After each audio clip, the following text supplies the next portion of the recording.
The call came the morning after my shift. I was still half asleep, the smell of coffee bitter in the air. "Mr. Cole," the voice said, "I'm calling on behalf of Mrs. Margaret Leland. She passed away 3 days ago. You've been named as her sole beneficiary." I thought it was a mistake. I barely knew the woman. Just a quiet, elegant regular who sat at table 9 every Thursday. She always ordered tea, never coffee, and tipped $100 no matter the bill. "She left you $43 million," he continued. My chest tightened.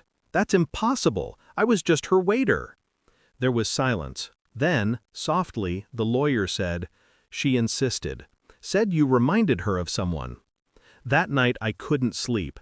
I kept seeing her sitting there, thin fingers around a porcelain cup, eyes too focused, too knowing. The last time I saw her, she'd stared at me for a long time before whispering, "You look just like him." Then she smiled, a strange, sad kind of smile. I thought she was just lonely.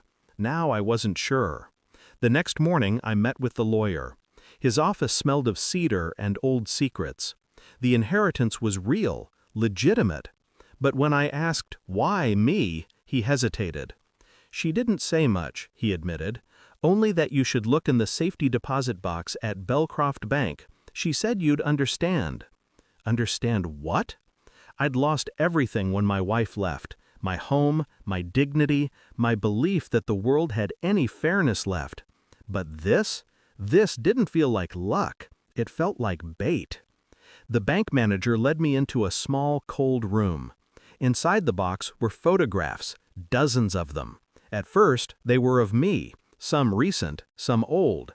Then I saw her, Margaret, standing beside a man who looked exactly like me. Same eyes, same crooked jawline. The back of the photo read, "Michael Leland, 1985.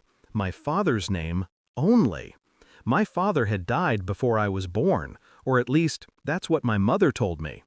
I went home and dug through the one box of her belongings I'd kept. Old letters, bills, and a single photo, my mother holding me as a baby. A man's arm rested around her shoulder. The face was torn off. I started connecting dots that shouldn't connect. Margaret wasn't a stranger. She was my grandmother. And someone, my mother or hers, had wanted that truth buried. The lawyer called again the next day. "There's one more document," he said. "It's sensitive." It was a handwritten confession dated 10 years ago. If you're reading this, I'm gone. Michael never died. He was taken. Your mother, Elaine, knew. She took you and disappeared. She didn't want our name attached to what he did. Below the words was a newspaper clipping.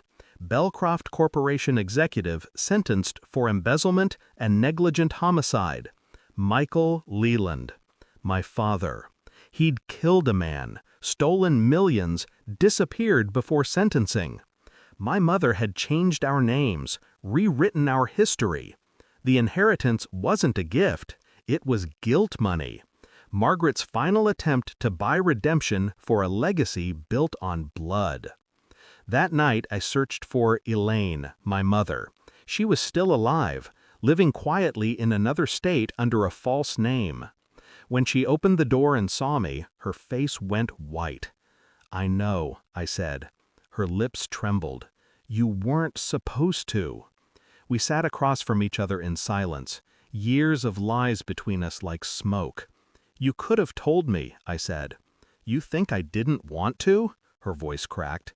"You think I wanted you to know your father was a murderer? That your blood—" "My blood isn't his," I interrupted. "It's yours, and you poisoned it with lies." She tried to explain, but I didn't want explanations. I slid the bank document across the table. "I transferred the inheritance to the victim's family," I said. "Every cent." She stared at me, stunned. "That money was yours." "No," I said quietly. "It was his, and he took enough from the world already." She broke. I didn't. "I just wanted to protect you," she whispered. "You did," I said, "from the truth." Until now, I left her house before sunrise.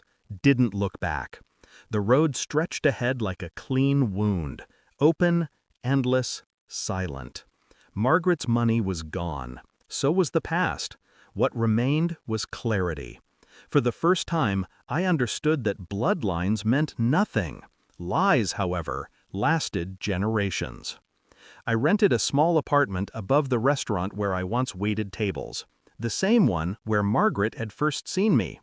Sometimes, when I wipe down table 9, I can almost hear her voice. "You look just like him." Maybe I do, but I'm not him, and that, finally, is my inheritance. Thanks for watching. Don't forget to like, share, and comment. Subscribe now to Cheating Stories Insight World for more amazing stories.